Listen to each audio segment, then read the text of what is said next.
Je m'appelle donc Philippe Cers, je suis journaliste à France Bleu Hérault depuis la création de cette station d'ailleurs, qui a vu le jour en novembre 1984, alors ça n'était pas hier. Je suis né à Montpellier, je suis l'un des rares membres du personnel ici à être originaire de la ville de Montpellier. Et quand je suis rentré dans cette station, il faut bien se mettre dans le contexte de l'époque. Moi qui n'avais jamais commenté les matchs autrement qu'avec un téléphone, les bons vieux téléphones d'antan et un écouteur comme ça, quand je me déplaçais avec ma propre voiture et que la radio privée qui m'avait lancé me donnait 3 francs 6 sous pour mettre le plein d'essence de ma voiture, là j'avoue que quand je suis rentré dans une structure comme ça, où tout était super professionnel, où il y avait des techniciens qui venaient t'assister, qui te branchaient les câbles, etc., moi j'étais totalement perdu. Mais j'ai tout appris sur le tas. Ça, c'est certainement aussi un aspect d'une belle histoire, parce que non content d'avoir eu cette opportunité formidable de rentrer et de faire ce métier, en plus, j'ai tout appris sur le tas. La seule chose que je savais faire et que personne n'était capable de faire, c'est de commenter les matchs non-stop pendant 1 heure et demie. Ce sont les Lillois qui ont la balle, comme ce fut très souvent le cas durant cette première période. Olivier Giroud est parti de sa moitié de terrain, il est donc en position de hors-jeu. C'est peut-être l'occasion à contre. Giroud revient à ses hommes. Olivier Giroud va frapper. Olivier Giroud tente le dribble, il va donner, oui, le but. Ouais, le but de Naïfala. Ouais, le but de Karim Naïfala à la 94e minute. C'est exceptionnel, c'est fantastique, c'est magnifique et c'est miraculeux. Oh, ce que c'est bon. Moi, je ne suis pas là pour faire passer les vessies pour des lanternes.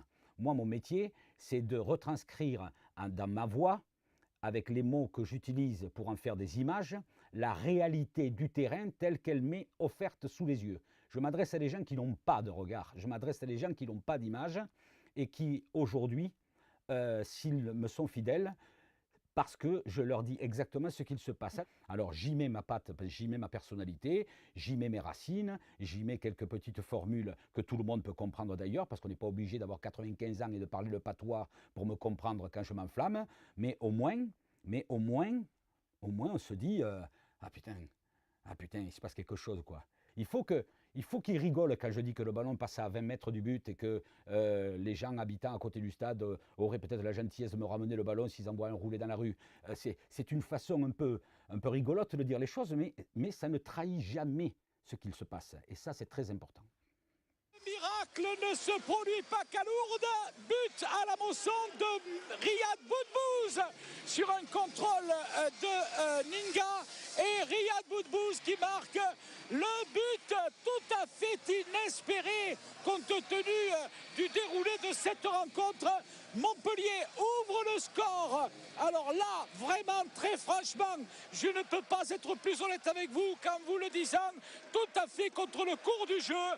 Ça fait 1-0, c'est un but qui compte et c'est un but qui fait énormément de bien. Tous les samedis, je prépare ma valise quand je pars en déplacement. Tous les déplacements, je vais à l'aéroport, je vais au train, j'ai ma voiture qui m'attend. Alors évidemment, il y a un côté mécanique. Maintenant, je connais toutes les villes de Ligue 1 par cœur, je ne me perds jamais. Je sais où il faut aller chercher la voiture de log, je sais où est le stade, je sais. D'accord, c'est mécanique, mais chaque fois, c'est un éternel recommencement. Qu'est-ce qui va se passer dans ce match-là? Est-ce que je vais voir quelque chose que je n'ai pas encore vu? Est-ce que... Voilà, non. Parce que très franchement, si on n'a pas la fibre comme je l'ai, c'est un métier qui est très rapidement usant. On ne peut pas tricher avec un métier comme ça. On ne peut pas faire ça sans aimer ce qu'on fait. Ce n'est pas possible. Parce que sinon, rien ne sort. On appuie, il n'y a pas de jus, il n'y a pas de peps, il n'y a rien. Tu n'as absolument aucune chance aujourd'hui de prétendre assurer un bon pourcentage d'auditeurs et d'auditrices dans les retransmissions sportives si tu ne leur donnes pas de la joie de vivre, si tu ne leur donnes pas des images, si tu ne leur donnes pas des frissons, si tu ne suscites pas chez eux des sensations, des sentiments. La main Outaka Montpellier sera champion de France.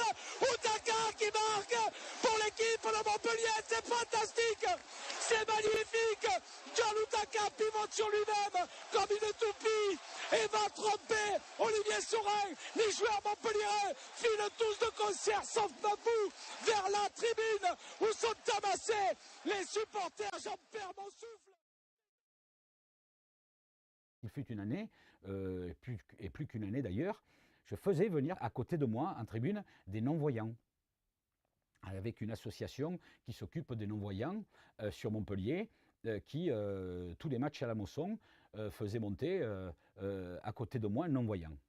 Et ça a été un exercice qui m'a définitivement convaincu des idées que je défends toujours pour réussir un bon commentaire. Les images avec les mots, j'y reviens. Parce qu'un jour, il m'est arrivé, et plus souvent qu'un jour d'ailleurs, il m'est arrivé de commenter un match et la personne était à côté de moi et donc écoutait. Mais dans ma façon de commenter, comme j'image beaucoup, comme je donne du relief, mon commentaire est chaud, on y revient. Il voyait.